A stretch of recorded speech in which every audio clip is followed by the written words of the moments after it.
今天是2020年8月15号，我们今天这期节目呢是优先先向我们的会员朋友们开放，也就是会员朋友们可以优先享。那么当会员朋友们看完之后呢，我今天下午会把这期节目公开发表，让大家都能看到。那么今天这期节目跟大家谈什么呢？今天原定是中美贸易第一阶段协议它一个验收的一个视频会议。也就是根据中美贸易第一阶段协议他们里面签订的有一个双方最高的这个谈判代表，也就是美国是首席谈判代表莱特希泽和副代表努姆钦，中方是中共的那个副总理刘鹤，他们双方作为中美双方谈判的首席代表在协议执行6个月之后，他们会举行一次验收的会谈。原来这个会谈嘛，毫无疑问来讲，过去大家想那肯定都是当面会谈了。但是在上次协议签订过，中共就开始爆发了武汉的疫情，也就是刘鹤要加进去的什么不可抗力就出现了。那么不可抗力出现到现在已经半年了，现在因为有疫情的影响，所以本次验收是商定由视频会谈来进行的。而视频会谈到了马上就要谈判的地步就是在要谈判的前一天，也就是昨天，那么突然这个谈判被叫停了。这个谈判为什么会叫停呢？根据美国华盛顿的官员披露谈判具体叫停的原因是中方谈判的这个贸易会谈里面的代表他们提出不光是要谈判我们验收我们第一阶段贸易协议执行的怎么样，谈判这些内容，最重要是中方希望要加入什么？要加入很多跟贸易协议无关的内容，包括关于抖音、包括微信等其他议题，主要想借着这次谈判能够缓和中美的紧张局势。这个被美方就一口拒绝了。那么中方为什么要在本来是一个很简单的贸易谈判验收的这么一个会议上要提出其他议题呢？这主要就是中共现在最高层在北戴河开会。北戴河这个会议上面现在已经正式确定了叫做三软三硬方针。那么三软三硬方针是哪三软哪三硬呢？三软是什么？对美国要软，对西方要软，在行动上要软，这是三软。三硬是什么硬呢？是对草民们要硬，在宣传口径上要硬，也就是说软归软，行动上软，但是宣传口径上要硬。然后对香港要硬，这就是中共在北戴河他们确定的三软三硬方针。这个三软三硬方针，第一个就要叫刘鹤马上就去执行。怎么执行呢？也就是刘鹤，你马上就要执行三软的方针我们现在对美国要软所以你要跌软希望你这次跟美国的这个谈判中能够加入中方想谈判的一些其他内容，因为现在美国已经完全断掉了跟中共它所有级别的谈话的这个可能性，也就是美国现在任何一个级别跟中方现在已经没有会谈。刘鹤这是唯一一次根据贸易协议制定的，在贸易协议谈判里面验收贸易成果的这么一个贸易谈判，也就是借着你刘鹤这次谈判的过程中，能不能把中方关心的一些议题，然后把它加进去，然后做出一些跌软的姿态，让美国能够放过中共一马。实际上中共这个方针大家很清楚拖现在都8月份了，还有2个多月就大选了，在这个时候稳住川普只要拖住川普，拖到大选结束，那时候看结果如果大选万一不是川普当选就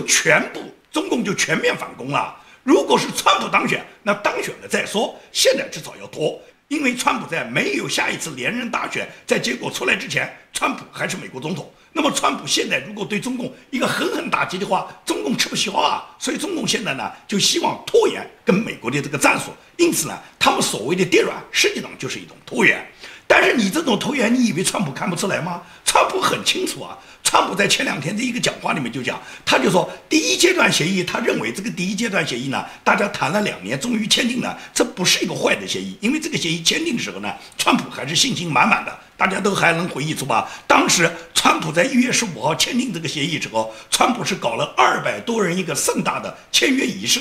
把美国几个农业州里面的州长议员一些重要的国会里面的议员全部请来参加的。川普当时认为这个第一阶段协议签订了以后，对今年整个大选是非常有利的。哪知道中共跟他加上一个不可抗力，也就是这边协议墨迹还未干那边武汉就已经疫情开始了，瘟疫就爆发了，然后这个瘟疫就传到欧洲就传到美国来了。最终美国是感染人数全球第一，死亡人数全球第一，一下子美国损失了10几万亿美元的这个经济损失，美国3000多万人口下岗，这么多的失业，这么多的下岗，你让美国政府背负了这么巨大的一个经济负担，到了这个时候，你问川普来执行第一贸易阶段协议，多买一点，多买少买已经不重要了。现在川普虽然他有过一个夸奖，认为中共现在买的蛮好的，现在拼命在买，无论是他们的石油产品，还是大豆产品、农产品都在买。但是你现在你买，你就是白买，因为你买，川普并不反对你买就是了，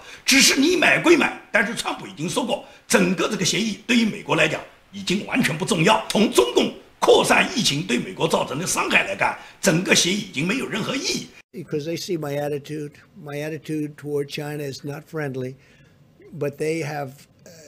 gone into orders that are extremely large, and our farmers are very happy. But with what they did with respect to the pandemic, the plague that came in from China, it just is a different feeling. It was an incredible deal, but I have a very different feeling. Maybe they're trying to make me change my mind a little bit, because you know my attitude on China, and it hasn't been very good. 现在美国和中国已经完全不能用8个月之前的关系来看了，中美关系和8个月之前完全不一样了。所以说，你现在中方临时加码，提出要谈什么缓解局势的其他议题，美国就是一口拒绝了，美国不会跟你谈的。所以说，美国现在就是这个态度。那中方呢？因为中共呢现在在北戴河开会，确定了这个3软3硬的方针呢，那么3软3硬都要执行啊。所谓软，他们讲叫行动上软，对美国要软，但是宣传上要硬啊，宣传上要硬，也就是那些战狼们仍然要硬啊。因此，赵立坚今天的外交部的新闻发布会上面，他仍然对蓬佩奥是大肆的批驳啊。蓬佩奥出于冷战思维和一己之私利，一再无端指责中国共产党和中国的内外政策。对此，中方已经多次严正的阐明立场。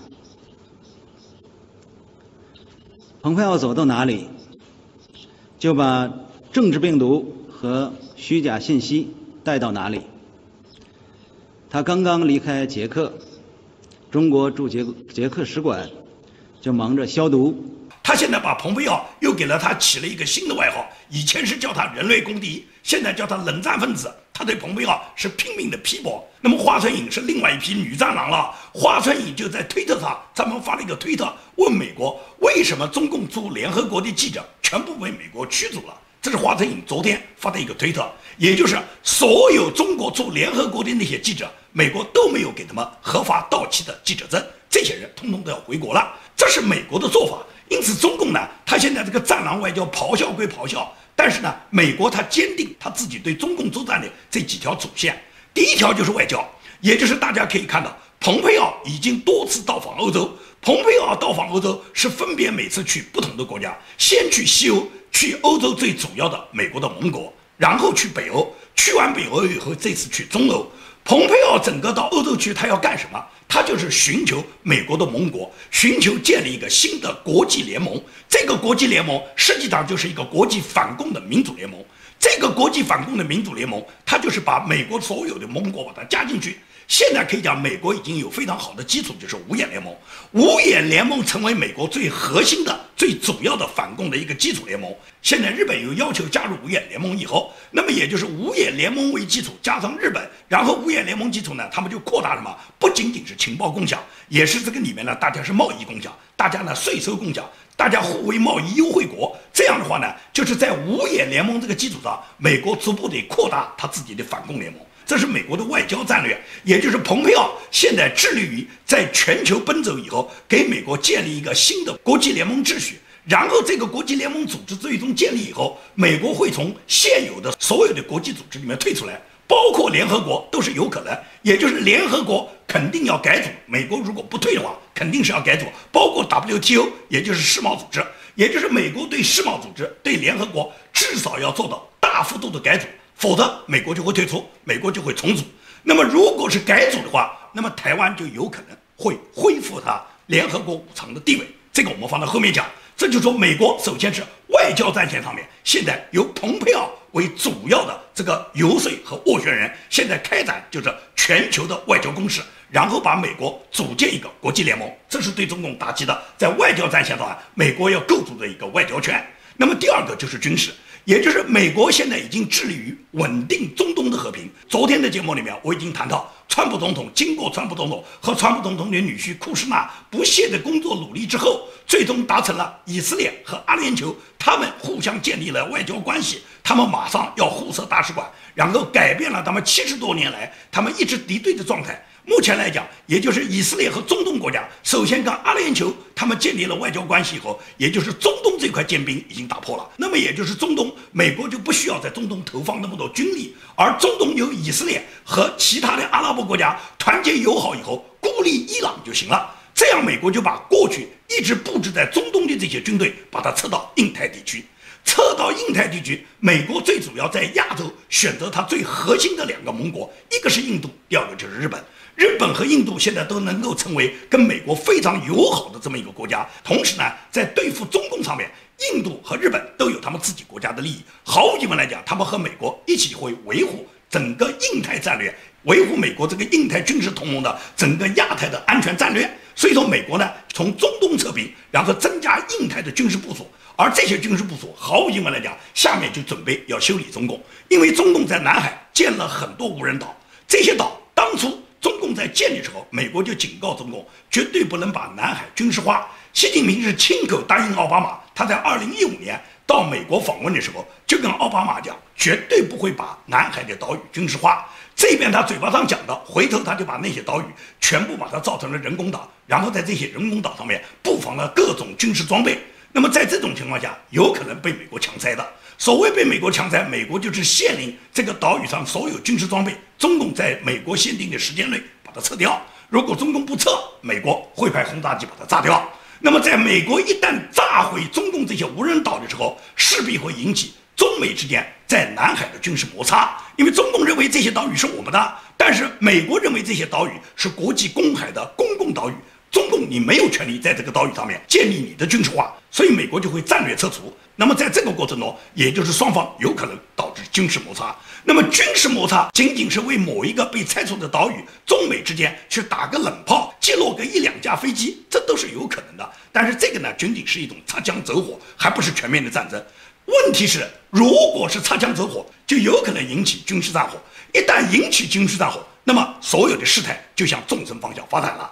这是美国在军事上对中共已经严阵以待，这是第2条线。第3条线就是美国国家安全的问题。美国现在已经很清楚，经过改革开放40年，中共已经对美国大规模的渗透，这种渗透已经导致了美国从政治、外交、军事、经济、科研、教育、文化各个方面都被中共已经大规模的侵入。美国的政界的领袖，美国知名的科学家，美国知名的教授，美国一流的顶尖的大学，到处都是中共的代言人，这都是白人啊，这都是美国人，这都是在美国有名望的人，这些人就是公开站出来为中共洗地的，这已经是被中共用金钱和用利益已经俘虏的，这是一批。第2个就是中共他在美国经过几十年的构建，除了他的间谍网密部，他以大使馆为主要基地嘛，然后呢，以华人协会、学生会、以侨商会、以华人这个各种组织，构建了他密密麻麻的像血管一样的，在美国深入到美国的民间。那么这几年又把中共的这些软件，把中共的这些社交软件伸到美国，最典型的就是抖音。因为抖音虽然到美国时间很短，只有1、2年，但是抖音现在在美国已经发展了几千万个用户，而这几千万个用户全部是美国的年轻人。这些美国的年轻人在抖音上每天都接受到中共的洗脑教育，在中共的洗脑教育下，他们现在仇恨美国的制度，仇恨美国现有的国家管理制度，他们现在要颠覆美国的制度，要向中共靠拢，要向中共专制靠拢。所以在这种情况下，美国现在已经遇到了前所未有的挑战，而这个挑战里面核心的力量就来自中共，来自中国共产党。在这种情况下，美国朝野里面那些有识之士已经完全认识到，川普总统和川普总统的这个鹰派团队已经完全认识到，因此在国家安全方面，川普是绝对不让步。就在昨天8月14号，就有记者在记者招待会上面问川普，就说你现在又封杀抖音，又封杀微信，你封杀了抖音和微信以后，就会导致美国很多企业在中国很担心啊，包括我们现在美国大量的在中国很赚钱的企业，比方说苹果啦、福特汽车啦、迪士尼啦，他们都有可能被中共封杀，怎么办？川普一句话，国家安全高于一切。这些企业他们完全可以不要到中国做生意吗？除了中国，难道就没有生意去做了吗？为什么我们因为美国国家安全，我们封杀了中国对我们这些渗透的这些软件？中共要打击报复我们的企业呢？凭什么中共有资格去打击我们在他们国家合法做生意的企业呢？There's a lot of alarm among American companies about your order on WeChat, Apple, Ford, Disney. They're worried because it's such a big communications platform and a payment platform in China that if you ban U.S. businesses from working with them, that they won't be able to sell, iPhones into China or similar markets. Whatever. So you don't mind if this... Gotta do what's good in terms of the security of our country. So, We've been very badly let down by China. What's your next question? 如果中共他是用这种手段来对付美国，那么美国就可以拆掉中共的这个防火墙。在没有防火墙的情况下，什么微信啊，什么抖音啊，你还能发挥什么作用呢？一旦没有防火墙，可以讲 Facebook、推特、YouTube， 所有美国的这些软件，包括美国的各种报纸、各种新闻媒体，全部让中国的老百姓都能看到，而任何一种交流的软件都可以达到。现在为什么不谈要把中国的防火墙拆掉，而你们偏偏要盯到一个微信在美国把它拆除以后，会给你们华人联系造成多大的麻烦？华人联系本来是有太多的渠道，有那么多 Facebook， 有那么多推特，有那么多谷歌，有那么多油管，你们为什么不用呢？那就是因为你中共加了防火墙，你不给用，因为你加了防火墙，你封锁了所有美国的软件。现在你的软件到美国来，我们就不能进，进了以后就变成影响你们中国人使用，有这样的道理吗？所以在这种情况下，我觉得川普总统他现在禁微信、禁抖音，他实际上一是为了维护国家安全，第二个也是跟中共他所有的互联网市场开放完全不对等嘛。既然美国的软件、美国的社交软件都不能到你中国去，凭什么你中国的软件就可以在美国畅通无阻呢？现在要封你，你们上上下下都反对，很多民营大佬都站出来反对啊！我不知道他们每次在关键的时候为什么总是跟共产党一个立场。共产党怕微信在美国被封掉，这些民营大佬他们帮共产党洗地的那个神态，他们着急的那种心情，他们完全就是共产党想做而共产党做不到的。为什么微信不能禁呢？禁掉微信跟中国大陆联系就不方便了。你为什么不说把防火墙拆掉？没有防火墙，你跟大陆想怎么联系就怎么联系。你为什么不要共产党把防火墙拆掉呢？我之所以提到这个事，提到海外民营里面，其中有一些头面人物，他们现在反对美国禁止微信，因为他们认为微信禁掉以后，现在跟大陆的华人联系就不方便了。他们从来没认为这个微信之所以在美国造成伤害，就是因为中共渗透到美国一个意识形态的软件，而这个软件之所以在美国能够畅通无阻，那就是因为美国有言论自由，而中共它因为架了防火墙，它把美国所有的社交媒体软件都挡在防火墙之外，那么就变成了没有别的用啊，要用就是微信啊，也就变成了强盗反而有理了。他们拦阻着美国所有正常可以全世界每个国家都可以交流的这个 FB， 也就是 Facebook、推特和谷歌、YouTube， 但是他们的软件可以到别的国家去，可以畅通无阻，而且你们还不能进。进了以后，不仅仅是共产党有意见，这些海外的侨领华人有意见，海外的民营大佬也有意见。所以说呢，你们去调查一下海外的这些人员，很多人在关键的时候就露出了他的狐狸尾巴。可以讲，海外这么30多年来，自从64以后30多年来，请大家去认真看一下海外这些知名的这些名人人物，他们在几个关键点他们是怎么表态的。第一个就是90年代克林顿他宣布中国最惠国贸易待遇和人权永久脱钩的时候，这时候你看看这个政治人物，他当时是赞成脱钩还是赞成要挂钩的，这就可以检验出他的态度。第二个就是美国要把中国加入 WTO 的时候，当时海外有很多民营人物是支持中国加入 WTO 还是反对中国加入 WTO。 中国要加入 WTO 的前提必须是中国要改善它的人权，那么你看看这个海外这些民营人物他有没有做到这一点。第三个就是奥运会，也就是支持北京在2008年办奥运会，还是反对北京在2008年办奥运会，因为前提都是这样，中国在人权问题没有解决的情况下，中国在有互联网拦阻的全世界，根本中国他老百姓就没有言论自由的状况下，举办什么奥运会啊？所以在这种情况下，你就看这些人的态度，你看这些海外这些风流人物，这些海外的风云人物，他们在几个重大的关键点上面，他们是怎么表现的，你就知道这个人是真命运还是假命运了。这次微信同样是这样，微信里面我就看到了海外有很多形形色色的人物都站出来表态，你就从他表态的立场，你就可以看到他究竟他是为推动中国民主进步在做奉献，还是他在帮助共产党做着一种无耻的洗地行为。就像现在美国跟台湾已经完全加强了美台之间的关系，可以讲美台关系现在已经达到他们关系的最高峰。这次派出美国内阁里面的行政的卫生部长阿扎尔访问台湾，这已经是中美自1979年建交这么40年来，美国派出的美国现任的这个部长级长官最高的级别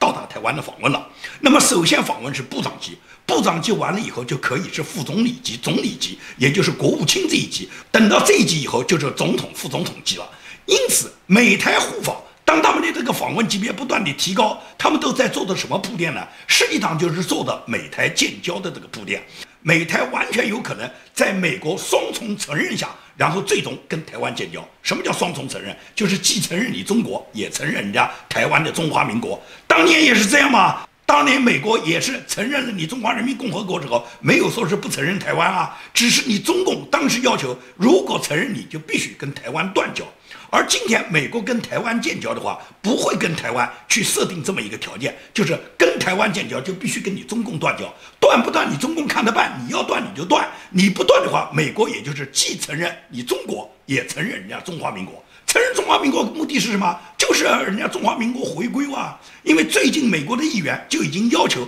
中国政府必须偿还1912年当时发行的这个民国债券。这个1912年发行的民国债券，主要是美国的金融机构帮助融资了这个一共是1.6万亿美元的这个金融债券。那么这个金融债券如果加上利息，你说要多少？现在就是1.6万亿。这1.6万亿，你中国政府赔不赔吧？你中共赔不赔吧？可以讲，这就是美国的一手高棋。这一棋下去以后，你中共你怎么办？估计就是中共肯定耍无赖嘛，中共肯定不愿意赔嘛，中共不认账嘛，他不认这个1912年的账嘛，因为1912年是民国政府的事嘛，你要拿钱跟民国政府拿嘛，那很简单，跟民国政府拿，那就是民国政府，中华民国是合法政府啊，可以找民国政府拿，可以找中华民国拿，那么找中华民国拿的这个前提就是有可能跟台湾恢复邦交关系。所以说为什么前几天我在节目里面讲到，美国在北京驻北京大使馆里面把中国2个字拿掉啊，仅仅是把北京留下来了，也就是可以有美国驻北京大使馆，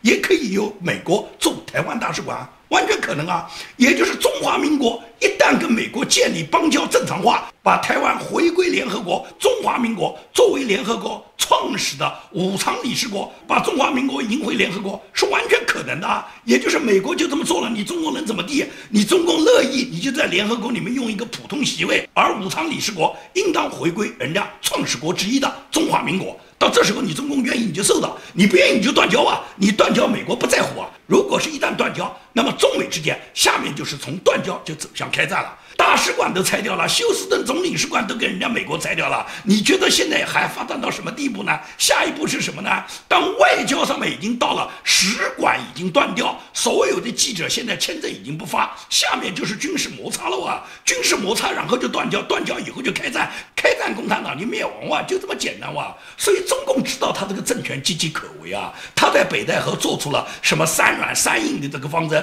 他们硬就是对草民硬，宣传口径上硬，对香港硬，对草民硬就是要求草民你们要勒紧裤腰带过日子。习近平已经要求你们现在要节约粮食，他自己喝的茅台，他跟三胖喝的280多万1瓶的铁嘴茅台，一下子三胖一个人就喝了3瓶，他自己锦衣玉食，然后他要你老百姓去节约粮食，他做的这个批示就让我想起来当年我们64，我们当年64的时候，当时整个社会上是流传的这么一个段子的，叫做一帮80多岁的老人召集一帮70多岁的老人研究60岁的人要退休的问题。现在就变成了中共习近平他们这些喝到茅台的人召集那一批吃榨菜的人研究草民吃草料够不够的问题。现在中国就是这样吗？所以让你们老百姓节约粮食吧。然后中共的大小官员、大小媒体，中共那些不要脸的帮他洗地的那些主持人都跳出来了哇！白岩松现在就跳出来了，白岩松的无耻，我真的是没有想到，白岩松现在已经公开发表他的言论，说是要找回一点饥饿感。每次白岩松上镜都像那种通缩革命家史一样，很多人都以为他是玩深层，他其实是在装。这次他是鼓吹老百姓要恢复一点饥饿感，我不知道是多么无耻的人才能想出这样的词。什么叫恢复饥饿感？他认为现在应当回到大饥荒的年代，只有当你们饿得肚时候，你们才会感到党的恩情。他白岩松当时怎么没被饿死的？他白岩松的家里人怎么没被饿死的？像白岩松这种人，他认为他在党国混得有地位，以后不管粮食怎么紧张，他可能也不会挨饿。像白岩松这种人就应该带头示范，他就应该送到朝鲜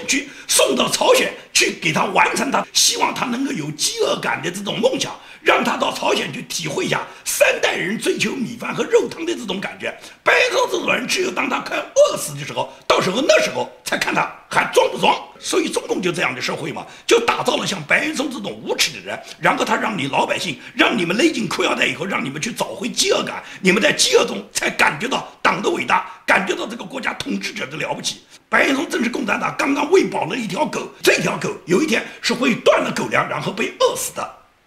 今天的节目就跟大家讲到这里，谢谢大家。